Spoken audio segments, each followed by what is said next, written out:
911. What's your emergency? My neighbor just came up to my door and just passed out, and I can't get her to wake up. In 2023, emergency services in Shepherdsville, Kentucky received this 911 call. When this officer arrives, she's conscious and handcuffed by other officers. Have you taken anything? Have you been drinking? Then why can't you stand up? You just don't feel like it, huh? I said I don't feel right. The woman, identified as Tiffany Lucas, is placed in the patrol car while her house is searched. Inside, officers discover her 2 sons fatally shot. After EMS checks her out, she's taken to the sheriff's office for questioning, and things get a little weird. I shot myself. Huh? I shot myself in the head. You what? I shot myself in my ear. You shot yourself in the ear?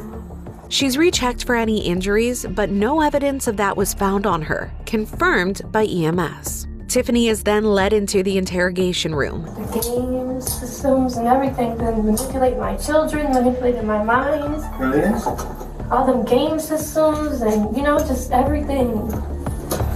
The games? Yeah, like PlayStations, all the games the kids play. Yeah. It manipulates their mind and it makes it to your mind. The detective goes to get her water, and when he returns... See, as soon as you walked in, why is it doing that? My phone. As soon as you walk in the door? That's weird, right? It's weird. It's weird. As soon as people walk, sounds, that's not right. And then... I know they're crazy, but I know. That video game and the YouTube and the kids, it just messes their minds up to where people can manipulate their parents or do whatever they want. And I feel like someone put something upon my house or me or something. Then Tiffany breaks down. I love my kids.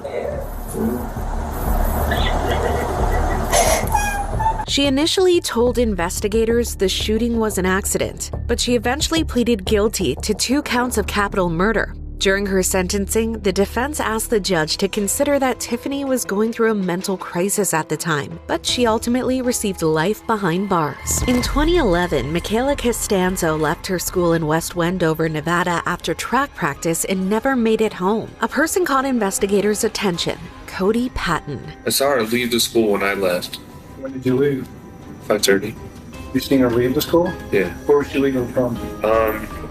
She was going out the front.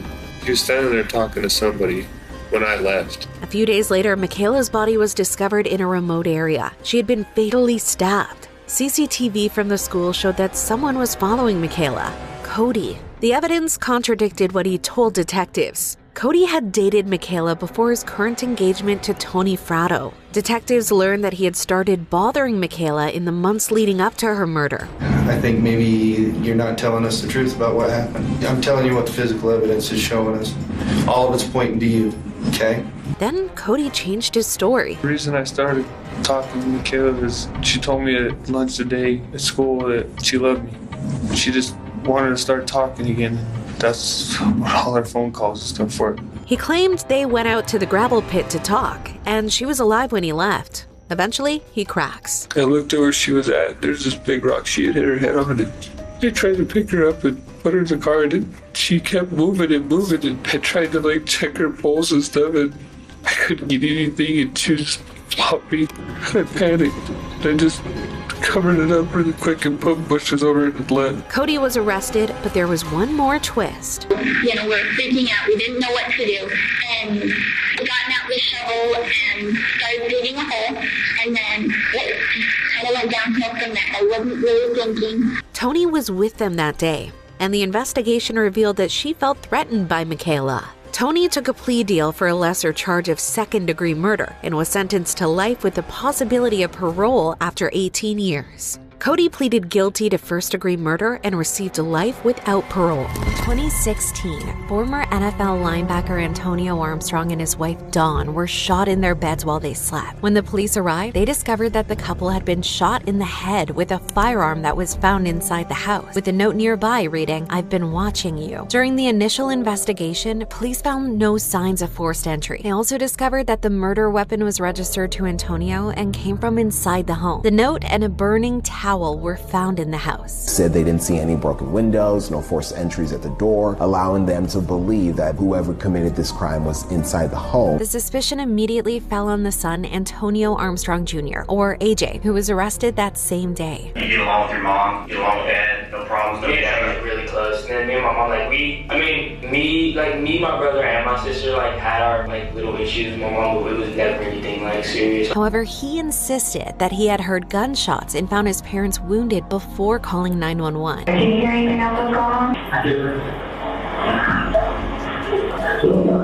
During his questioning, he claimed to have seen a masked intruder in the house. Investigators questioned his story because they found no evidence of an intruder, and the alarm to the home was still working when the police arrived. And I was making my way down the stairs, and that's when I heard the gunshots, when I got 4 or 5 stairs down, and I looked. How many you heard? I think I heard 2, but it may have been 3. Later, they discovered that AJ was the one who disarmed the alarm to let the officers in. He then claimed that the house alarm didn't go off, so he didn't think the killer left through a door, but instead could have gone out a window. I can tell you now, there's nothing that will come back that it's on me. There will be no gunpowder. I had nothing to do with this. There was also a bullet hole found originating from AJ's third-floor bedroom and penetrating the ceiling of his parents' room. Antonio Armstrong Jr. was found guilty of capital murder and sentenced to life in prison with the possibility of parole after 40 years. In 2022, Naomi Irion was reported missing in Fernley, Nevada. Her car was last seen in a parking lot where she takes a bus to work. Surveillance footage showed a man wandering around the parking lot before Naomi arrived. He then goes over to her car and drives off. 3 days later, Naomi's car was found, and CCTV footage aided in identifying a person of interest. Troy Driver, a man with a heavy criminal record. Are you aware of the kidnapping case involving Naomi Irion? Yes, I am. Can you tell me about that? My girlfriend sent me a Facebook thing on it, and I read that. She was kidnapped, and a truck that looked a lot like mine, they said they were looking for. Is that why I'm here? Yeah. Am I being charged with this? Yes. Yeah, you're being charged. He refuses to speak, and investigators turn to his girlfriend for answers. They had a family gathering on the weekend of Naomi's disappearance, but Driver... And I go, what are you doing? He was like, oh, I'm going camping, he said. And I was like, oh, and I was like, the kids are coming tomorrow. He's like, well, I'm going camping. She tells investigators that Driver had been acting suspiciously since Naomi's disappearance. Do you need a minute?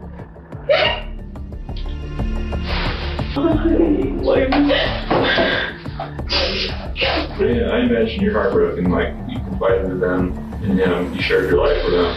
And some more concerning details. What type of audiobooks would you listen to? The serial killer ones. The serial killer ones? And the psychology of lying. A tip led to the discovery of Naomi's body, and evidence led back to Driver, and he was charged with murder and destruction of evidence. In 2023, Driver took his own life in jail. He left a letter behind, expressing regret and admitting the darkness within him. I'm Sergeant Ramsey. I'm the one that called you. Thank you for coming. I'm sorry to call you. Listen, we had a report of a disturbance at your house, and there were shots fired. Is your husband Michael? Okay, I'm sorry to tell you, ma'am. He's been killed. On August 5th, 2009, Dahlia was informed of the murder of her husband, Mike DiPolito. But it was all a setup, as the police had a tip about the murder attempt beforehand. She asked if I knew someone who can kill her husband for her. Are you scared for the guy? Yes, because she's really, dead serious on getting this done. Turns out she approached her ex-boyfriend Mohammed Shahade to hire a hitman to kill her husband. But Shahade had a change of heart. So if we know how to do it, at the house, how soon could you do it? I could do it Wednesday morning. It's going to be like I break into the house. Didn't think he was going to be home because everybody works in the daytime. Right. I'm going to think he's at work. When he's not at work, then, he gets 2 in the head. And Dahlia is taken to the police station for an interview. Listen, is there anybody that you know that you think would want to kill your husband?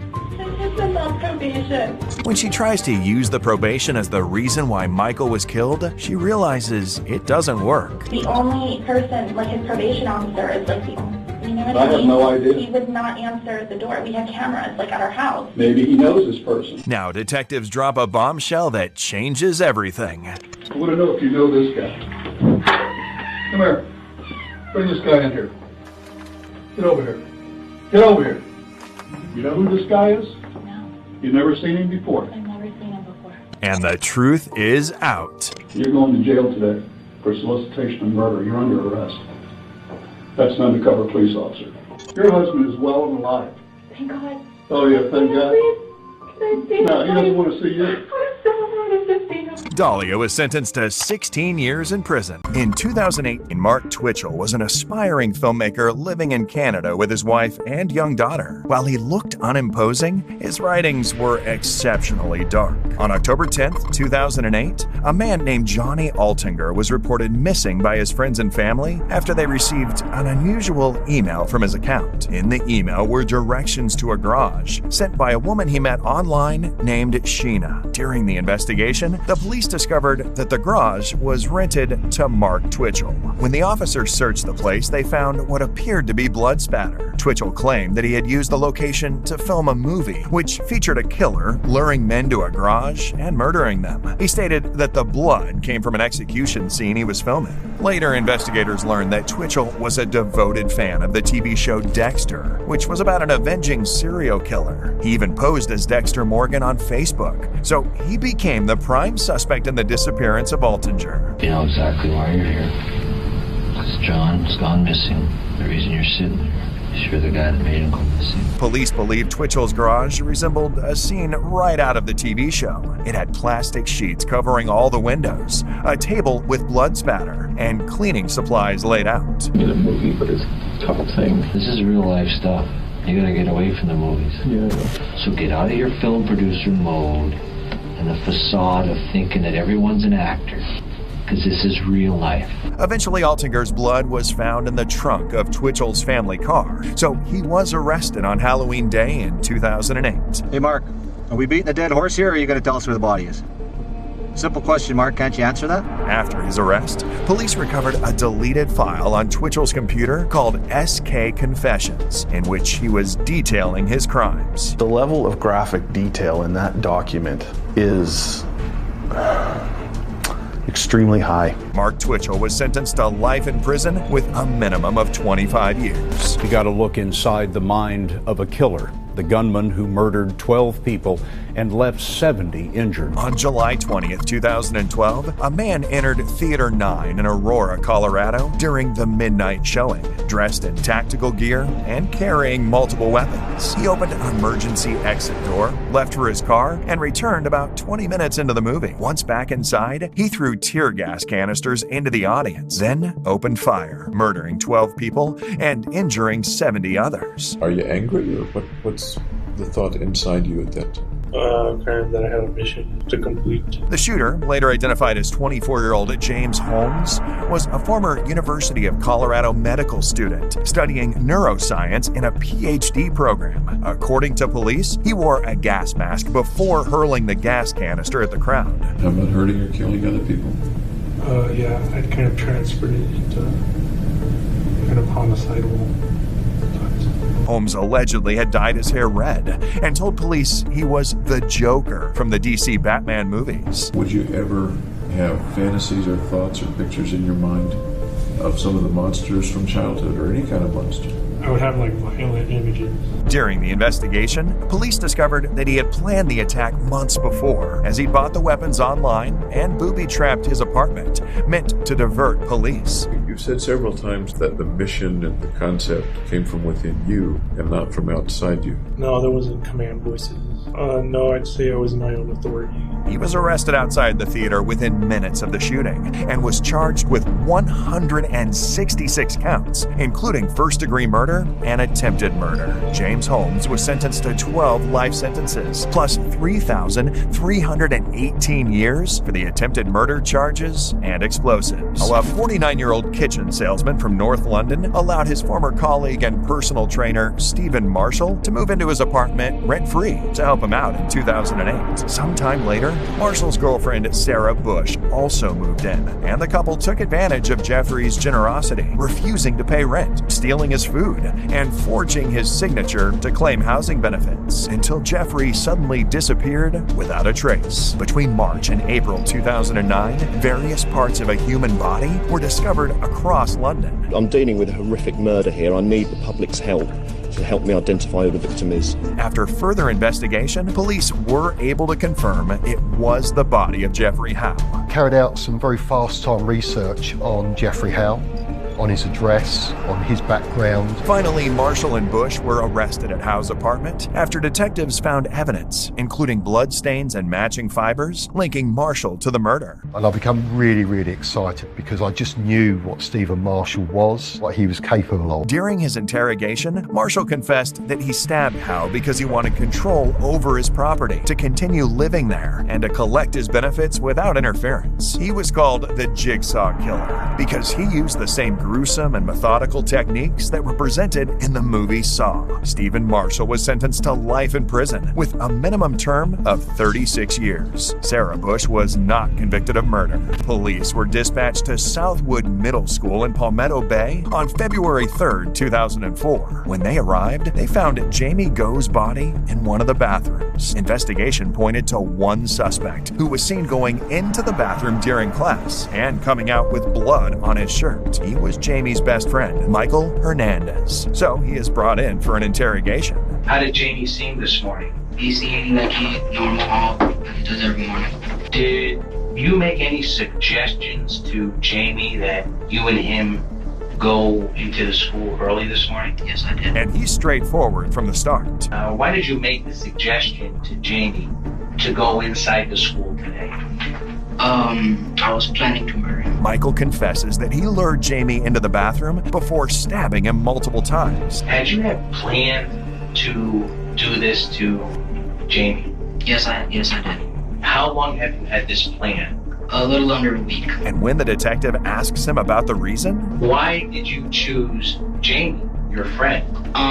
He was the easiest out of anybody because he would have followed me because we're such good friends. Later, the detectives learned that he had an intense obsession with serial killers and the movies American Psycho and The Silence of the Lambs. Is there any particular reason why you did this to Jamie? No, there's not. Did he offend you in any way? No, he did not. Did he harm you in any way? No, he did not. He allegedly planned his murder meticulously, even researching how to kill efficiently, similar to those fictional killers. Michael Hernandez was sentenced to life in prison without the possibility of parole. Where is he? I don't know. He took out, bro. Come on, bro. Let's break this door. No. Come on. Calm down. The victim was still alive, but the clock was ticking. To make matters worse, the cops got lost due to miscommunication with the caller, Jason Hornaday. They passed, bro. And she can help right now, man. Bro, they passed me again. Jason had to flag them down himself, and finally they made it to the building, but they faced another problem. The door was locked from the inside, and they waited for someone to unlock it. Where is he? I don't know. He took out, bro. I swear to God, I was sleeping. I woke up. I thought it was a dream. Come on, bro. Let's break this door. No. Come on. Calm down. Finally, they got inside and reached the victim, Jocelyn House. You guys said, where's he at? Okay, come on out. Officers assessed her injuries and saw that her boyfriend, Javon Owensby, used multiple weapons on her. Cool down, bro. They're gonna get a medic for her, okay? Let them take care of her, Let them do their job. Why would you do that? Jason then told them what he saw when he woke up. I see my brother swinging a bat at her. But anyways, I didn't even realize he was stabbing until he took off running. Jeez. Jocelyn was transferred to the hospital and the search for Javon began. They catch him? Say that again? They catch him? Not yet. They still can't find him. They can't have too damn long. Yeah? The next day, Jason was brought in for an interview where he talked about the history of Javon's violence against the victim. I'll tell you right now, bro, if it weren't for you, she'd probably be dead. I know. And your brother should look at a murder charge. Hey, he deserves everything to come his way. He said that Javon suspected Jocelyn was having an affair, and that's why he attacked her. When he took off running, he says he cheating on me. So he must have seen something, I don't know, something, feel me? Yeah, I hope it wasn't just no text or something. She was texting somebody, and now she cheating. 2 days later, Javon turned himself in. He was convicted of attempted murder and sentenced to 15 to 21 and a half years. Javon was also designated a violent offender, all thanks to Jason. But Hosanna snitched on the killer she helped. And that's when I started hearing her stab him. It started with a 911 call. Now there's a house on fire. Okay, I think there's someone in there. What makes you think that someone's inside? Because there's a dog barking and there's a car in this place. The worst was confirmed. The body of Christopher Dickerson was found inside the house, but he wasn't killed by the fire. He'd been stabbed to death before it started. Surveillance footage showed what happened right before the fire. After Christopher arrived home, 2 people pulled up in a vehicle and got into Christopher's car, drove off, and then returned to the house together. Hours later, only the 2 people came out. They drove off again, then returned, with only one of them going inside to start the fire. This footage led detectives to Stacy and her girlfriend Hosanna. Hosanna? Yeah. Hey, Detective Rose, can I chat with you real quick? Would you mind? Sure. Is that okay? Yeah. Thanks. Hosanna was asked about the night of the fire. Do you remember October 3rd at all? Not really. Okay. When you were there, did you ever see this guy?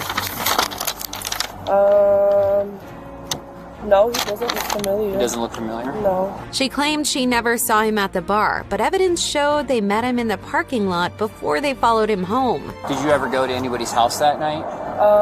No. You never went to anybody's house? No. Okay. Never went to this guy's house? No. Son, turn around for me. You're under arrest. Okay, turn around. You're under arrest. For what? I'll tell you in a second. During the interrogation, Hosanna came clean. They went to Chris's house for a casual gathering, but suddenly, Stacy became violent. Goes to hit him, but she misses, and I go, no, don't. I go, let's just leave it. You know what I mean? Like, let's go. And she looks at me, and she, I think she grabs another bottle, has that same one in her hand, and then that's when she hits him on the head. And then she tells me, she goes, go get that thing. And so I went and I just grabbed it and I just gave it to her. And then she tells me, go to the other room in the kitchen. That's when I started hearing her stab him. Stacy and Hosanna were sentenced to life without parole and 32 years respectively. But Amy's killer was no stranger. James Allen called 911. Okay, what's going on there? She's in the basement. Somebody called her up. I tried to give her CPR. I pulled her off. He said that he found his wife Amy unconscious in the basement of their home in Michigan. When police arrived, they found an odd silence. But once they announced their presence, James started crying. Police department? Police department? Hello? Help, yes. Please. James told police that the couple got into an argument after he told Amy they should move out again. I was irritated and I didn't hear anything, so I went back down and checked on her. While recalling their night, one of the paramedics came with news. Now watch the husband's reaction. She's fighting. Huh?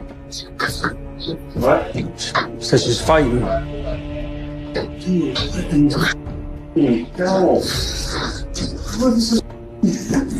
The cops were now suspicious of the husband's performance. Oh, this is terrible. Amy was immediately taken to the hospital for treatment, but she later succumbed to her injuries. Amy's relatives immediately pointed their fingers at James. My wife had some issues.